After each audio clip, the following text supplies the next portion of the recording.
Süper bir Adventure'da fark etmediğimiz detaylar. Buradaki kapısı açık eve girersek gördüğünüz gibi masa burada değil mi? Şimdi bekleyin. Gördüğünüz gibi o minik evde kapısı aralıklı olan evde burada olması lazım. Ama burada. Nasıl oluyor anlamıyorum. İkinci detayımıza geçiyoruz.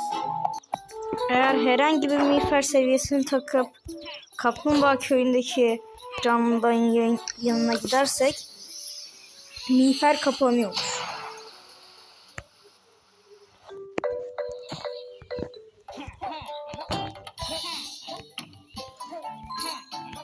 Şimdi 3, 2, 1.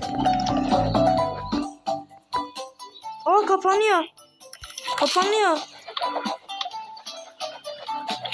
Vallahi kapanıyor. Kapanıyor. Görüşürüz arkadaşlar.